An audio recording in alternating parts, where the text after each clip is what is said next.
दोस्तों आज टेक्नोलॉजी इतनी एडवांस हो चुकी है कि हम इंसान स्पेस में जा सकते हैं और तो और अब तो मार्स और मून पर भी रहने की तैयारी में है।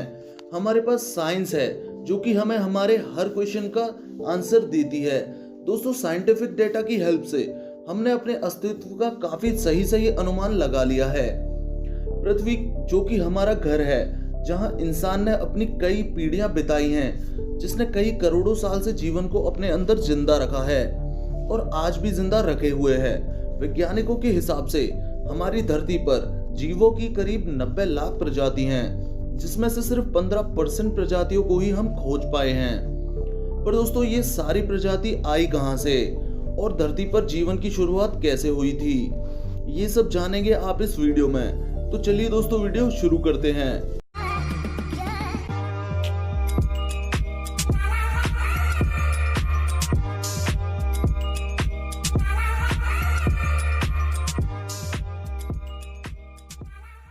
दोस्तों आखिर धरती पर जीवन की शुरुआत कैसे हुई थी, इन सब चीजों को जानने के लिए हमें समय में पीछे जाना होगा, जब धरती अपनी शुरुआती पोजीशन में थी।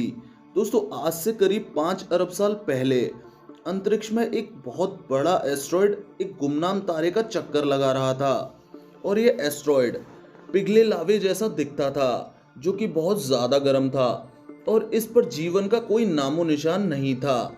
इस वक्त पृथ्वी नामक उस एस्ट्रॉयड पर आसमान से छोटी छोटी चट्टानों की बारिश हो रही थी और काफी लंबे टाइम तक ये प्रोसेस चलता रहा और आगे चलकर चट्टानों के इस गोले ने एक प्लैनेट का रूप ले लिया और ये वही प्लैनेट है जहां आज हम सब लोग रहते हैं। दोस्तों इस वक्त तक पृथ्वी का तापमान बहुत ज्यादा गर्म था। काफी लंबे समय के बाद पृथ्वी का तापमान थोड़ा ठंडा हुआ और इस पर चट्टानों का निर्माण हुआ। करीब 4 अरब साल पहले धरती ने एक बार फिर से आग के गोलों का सामना किया, जिसे हम द लेट हैवी बॉम्बार्डमेंट कहते हैं। और दोस्तों इस बार चट्टानों के साथ साथ एस्ट्रॉयड भी गिर रहे थे और दोस्तों ये एस्ट्रॉयड अपने साथ कुछ बहुत ही खास लेके आए थे और इनके अंदर जमी हुई बर्फ के क्रिस्टल्स थे, जिसने हमारी धरती पर समुद्रों को बनाया और साथ ही अर्थ के एटमॉस्फेयर में नाइट्रोजन गैस भी लेके आए। पर दोस्तों धरती अभी भी जीवन बनाने लायक नहीं थी, क्योंकि दोस्तों अर्थ का एटमॉस्फेयर जहरीली गैसों से भरा हुआ था और ऑक्सीजन नाम की तो कोई चीज अभी तक थी ही नहीं और धरती चारों तरफ से समुद्र से घिरी हुई थी। लेकिन दोस्तों अब यहाँ सब कुछ बदलने वाला था। करीब 4 अरब साल पहले हमारी धरती पर एक बार फिर से उल्कापिंड गिरने शुरू हो गए और अब की बार ये उल्कापिंड अपने साथ पानी ही नहीं लाए थे, बल्कि इस बार ये बहुत ही कीमती चीज लेकर आए थे, जो कि धरती को जीवन देने वाला था। और दोस्तों ये एस्ट्रॉयड अपने साथ मिनरल्स लेके आए थे और साथ ही इन्होंने कार्बन और अमीनो एसिड को भी समुद्र की गहराइयों में पहुंचाया। लेकिन दोस्तों समुद्र की गहराई में टेम्परेचर बहुत ही कम था और यहाँ सूरज की रोशनी पहुंच ही नहीं सकती थी। पर दोस्तों समुद्र की गहराइयों में कुछ नेचुरल हॉट वाटर स्प्रिंग थे, जो कि पानी को गर्म रख रहे थे और यहीं पर जीवन का पहला अंश पनपा। दोस्तों ये तो कोई भी नहीं जानता कि ऐसा कैसे हुआ था, लेकिन दोस्तों आसमान से आए उन मिनरल्स और केमिकल के रिएक्शन के बाद ही जीवन का पहला बीज बना और ये एक तरह का बैक्टीरिया था और ये बैक्टीरिया समुद्र में बहुत ही तेजी से बढ़ने लगे।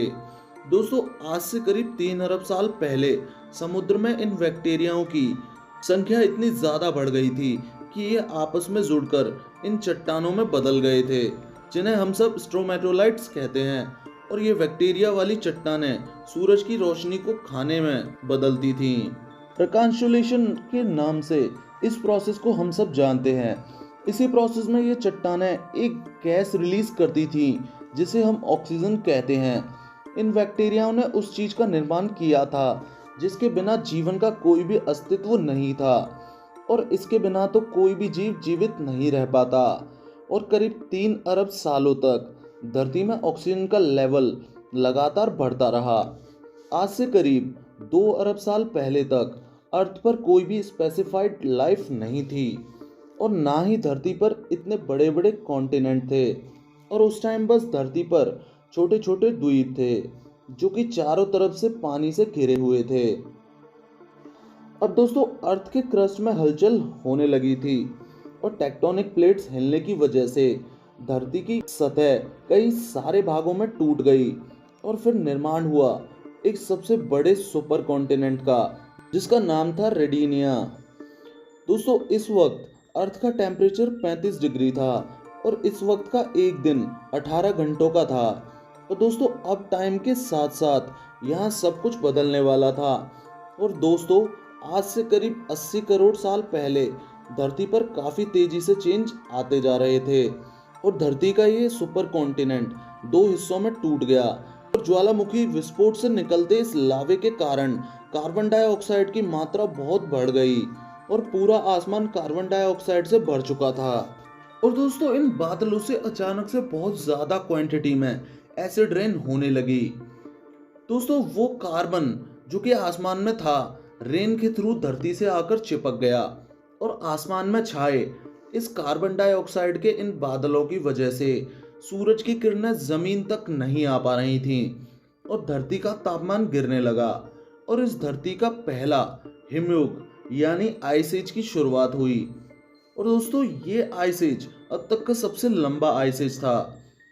दोस्तों ये भी ज़्यादा समय तक नहीं रहना था। एक बार फिर से कार्बन डाइऑक्साइड की मात्रा कम होने लगी और अर्थ का टेम्परेचर फिर से बढ़ने लगा और धरती पर जमी यह बर्फ फिर से पिघलने लगी और धरती सामान्य रूप में आने लगी। दोस्तों इस बार समुद्र के अंदर की दुनिया अलग ही थी। यहाँ नए नए पौधे और ऐसे ऐसे समुद्री जीव थे। दोस्तों ये है पिकाया। ये केवल 5 सेंटीमीटर लंबे थे और इन्होंने अपने शरीर में कुछ खासियतें विकसित कर ली जो कि आगे जाकर हमें मिलने वाली थी। ये पहले जीव थे जिनके पास रीढ़ की हड्डी थी और आगे जाकर ये खासियत हमें भी मिलने वाली थी।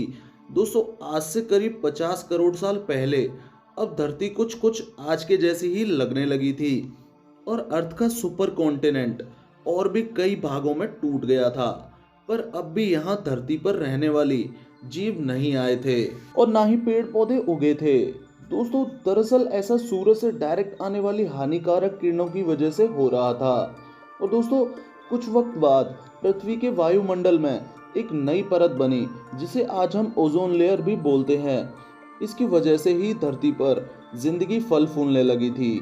समुद्र में रहने वाली ये मछली टिक्टालिक जिसने पहली बार समुद्र से बाहर आने की सोची और इसने अपनी विंग्स का यूज पैरों की जगह किया और इस मछली ने ज़्यादा से ज़्यादा वक्त धरती की सतह पर रहना शुरू कर दिया, जिसकी वजह से उसके बॉडी पार्ट्स टाइम के साथ साथ डेवलप्ड हो गए और 200 साल के बाद ये जानवर अब जमीन पर रहने लायक हो चुका था और इन्हें कहा जाता था टेट्रापोड्स। दोस्तों आज से करीब 40 करोड़ साल पहले ये जानवर पूरी तरह से जमीन पर रहने लायक हो चुके थे और ये ही वो जीव थे जो आगे चल के डायनासोर, मैमल्स और आखिर में इंसानों में विकसित होने वाले थे। दोस्तों आज से करीब 30 करोड़ साल पहले धरती काफी हद तक बदल चुकी थी और ज्वालामुखी विस्फोट से धरती फिर एक बार टुकड़ों में बट गई और उन टुकड़ों ने मिलकर एक और कॉन्टिनेंट बनाया जिसका नाम था पैनगेया और धरती अंतरिक्ष से काफी हद तक आज की जैसी दिखाई देने लगी थी। धरती की सतह पर और भी नए पेड़ पौधे उगने लगे थे। जो जीव बचे थे वो अब बहुत विकसित हो चुके थे और एक और नई प्रजाति का जन्म हुआ। ये वही प्रजाति है जो आगे चलकर इस धरती पर राज करने वाली थी और ये प्रजाति थी डायनासोर। ये उन्हीं रेंगने वाली प्रजाति से विकसित हुए थे। दोस्तों डायनासोर ने बहुत लंबे समय तक धरती पर राज किया और करीब 12 करोड़ साल तक इन्होंने धरती पर राज किया। उसके बाद ऐसा क्या हुआ जो ये विलुप्त हो गए। दोस्तों आज की वीडियो में सिर्फ इतना ही था। अगर वीडियो अच्छी लगी हो तो वीडियो को लाइक और चैनल को सब्सक्राइब करना मत भूलना ऐसी ही इंटरेस्टिंग वीडियोस देखने के लिए। मिलते हैं दोस्तों अगली वीडियो में।